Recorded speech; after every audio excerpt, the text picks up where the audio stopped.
السلام علیکم۔ آج منگل ہے، مئی کی 21 تاریخ۔ پاکستان میں اس وقت شام کے 7، بھارت میں 7:30، اور یہاں ہمارے اسٹوڈیوز کی گھڑیوں میں صبح کے 10 بج رہے ہیں۔ وائس آف امریکہ واشنگٹن کی اردو سروس سے میں ہوں خالد حمید، خبروں کے ایک بلٹن کے ساتھ۔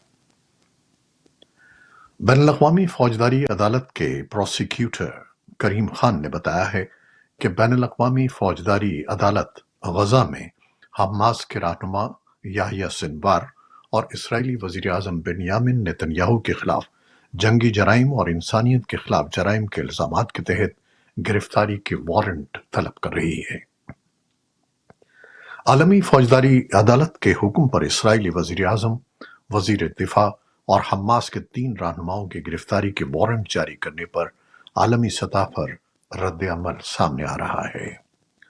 فرانس کے ساتھ ساتھ بیلجیم اور سلووینیا نے پیر کو کہا کہ وہ بین الاقوامی فوجداری عدالت کے پروسیکیوٹر کریم خان کے اقدام کی حمایت کرتے ہیں، جنہوں نے اسرائیلی وزیر اعظم بنیامن نتن یاہو، ان کے وزیر دفاع یوو گیلنٹ اور حماس کے 3 رہنماؤں یحییٰ سنوار، محمد دیف اور اسماعیل ہانیہ پر جنگی جرائم کا الزام عائد کیا ہے۔ فرانس، بیلجیم اور سلووینیا کے فیصلے اسرائیل کے بارے میں مغرب کے نقطہ نظر اور غزہ میں جنگ پر اختلاف کو سامنے لا رہے ہیں۔ اسرائیلی وزیر اعظم نیتن یاہو اور دیگر اسرائیلی رہنماؤں نے اس اقدام کو توہین آمیز اور یہود دشمنی قرار دیتے ہوئے اس کی مذمت کی ہے، جبکہ امریکی صدر جو بائیڈن نے استغاثہ پر تنقید کی ہے اور حماس کے خلاف اسرائیل کے اپنے دفاع کے حق کی حمایت کی ہے۔ حماس نے اپنے رہنماؤں کی گرفتاری کی درخواست کی مذمت کرتے ہوئے ایک الگ بیان جاری کیا ہے اور کریم خان پر الزام لگایا ہے کہ وہ جارح اور مجروح کو برابری کی سطح پر رکھ رہے ہیں۔ اقوام متحدہ کی ڈائریکٹر برائے آپریشنز اینڈ ایڈوکیسی برائے انسانی امور ووو سورنو نے سلامتی کونسل کو بتایا ہے کہ اسرائیل کی 2 ہفتے قبل رفح میں زمینی کارروائی شروع ہونے کے بعد سے غزہ کے اس علاقے سے 8 لاکھ سے زائد فلسطینی نقل مکانی کر چکے ہیں۔ اس صورتحال پر اسرائیل کے ایلچی جالا دادران نے کہا کہ یہ واقعہ خوفناک ہے کہ رفح میں شہریوں کو نکلنا پڑا ہے، تاہم لوگوں کے انخلاء کے اقدام کی حمایت کی جانی چاہیے، مذمت نہیں۔ ان کا کہنا تھا کہ اس آپریشن کی تکمیل ضروری ہے۔ اس موقع پر فلسطینی ایلچی ریاض منصور نے اسرائیل پر الزام لگایا کہ اس نے رفح کو محفوظ رکھنے کے بین الاقوامی مطالبات کو نظر انداز کیا اور وہاں کی آبادی کو زبردستی نقل مکانی پر مجبور کر دیا۔ واشنگٹن نے ایک جانب جہاں ہیلی کاپٹر حادثے میں ایران کے صدر ابراہیم رئیسی کی ہلاکت پر تعزیت کا اظہار کیا ہے، قومی سلامتی کونسل کے مشیر جان کربی نے پیر کے روز ایرانی صدر کی ہیلی کاپٹر حادثے میں ہلاکت پر بات کرتے ہوئے کہا کہ وہ ایک ایسے شخص تھے جن کے ہاتھ بہت سے لوگوں کے خون سے رنگے ہوئے تھے۔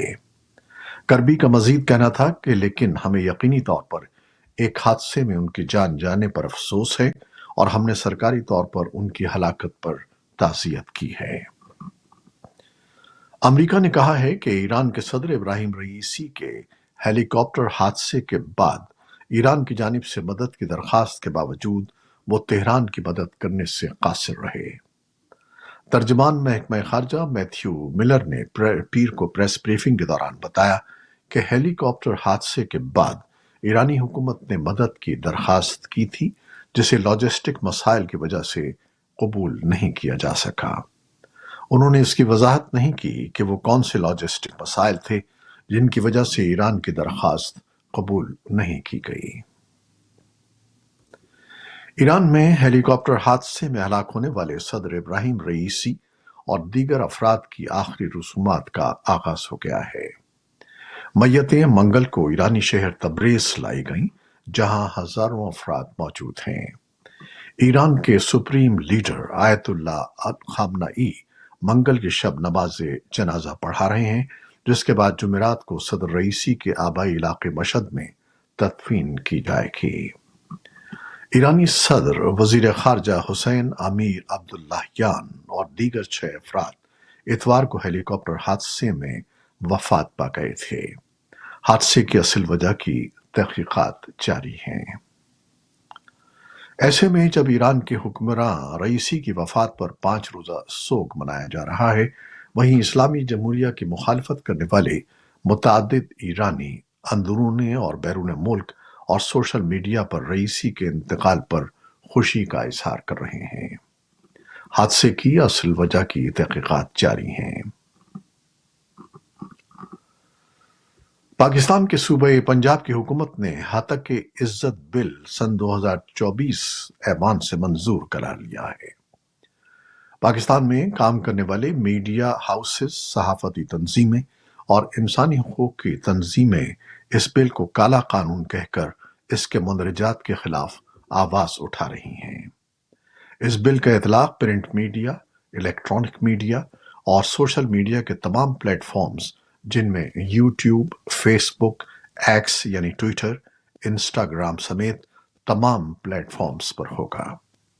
بل کے تحت پھیلائی جانے والی جھوٹی اور غیر حقیقی خبروں پر ہتک عزت کا کیس ہو سکے گا۔ صحافتی تنظیموں کے مطابق وہ اس بل کے خلاف نہیں ہیں۔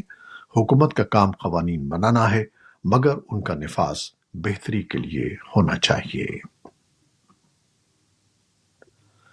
پاکستان تحریک انصاف کے مرکزی سیکریٹری اطلاعات رؤوف حسن پر نجی چینل کے دفتر کے باہر نامعلوم افراد نے حملہ کیا ہے۔ رؤوف حسن کے چہرے پر زخم آئے ہیں۔ وہ نجی ٹی وی GNN آ رہے تھے جب ان پر یہ حملہ کیا گیا۔ بھارتی روزنامے ہندوستان ٹائمز کے حوالے سے ایک سرکاری حکم کے مطابق بھارتی حکام نے شدید گرمی کی لہر کے بعد دارالحکومت میں اسکولوں کو جلد بند کرنا شروع کر دیا ہے۔ انڈیا ٹوڈے کی خبر کے مطابق دیگر ریاستوں بشمول ہریانہ، مدھیہ پردیش، پنجاب اور راجستھان میں حکام نے اسکولوں کو بند کرنے کا حکم دیا ہے۔ ادھر بھارت میں 6 ہفتے طویل انتخابات میں بشمول دہلی میں ووٹنگ کا اگلا مرحلہ ہفتے کو ہوگا۔ ووٹنگ میں ٹرن آؤٹ کم رہا ہے اور تجزیہ کاروں کا خیال ہے کہ اوسط سے زیادہ گرم موسم ایک عنصر ہے، اور ساتھ ہی یہ توقع بھی کہ وزیر اعظم نریندر مودی آسانی سے تیسری بار جیت جائیں گے۔ بھارت کے الیکشن کمیشن نے ووٹنگ کے ہر مرحلے سے قبل ہیٹ ویو اور نمی کے اثرات کا جائزہ لینے کے لیے ایک ٹاسک فورس تشکیل دی ہے۔ اسی اثنا میں بھارت کی جنوبی ریاستوں بشمول تامل ناڈو اور کیرالہ میں گزشتہ چند دنوں میں شدید بارشیں ہوئی ہیں۔ یوکرین میں عالمی ادارے صحت یعنی WHO کے نمائندے جارنو نے کیف سے ویڈیو لنک کے ذریعے جنیوا میں ایک پریس کانفرنس میں بتایا کہ 14,000 سے زیادہ لوگ چند دنوں میں بے گھر ہو چکے ہیں اور تقریباً 1,89,000 مزید لوگ اب بھی روسی فیڈریشن کے ساتھ سرحد کے 25 کلومیٹر اندر مقیم ہیں، جنہیں لڑائی کے جاری رہنے کی وجہ سے اہم خطرات کا سامنا ہے۔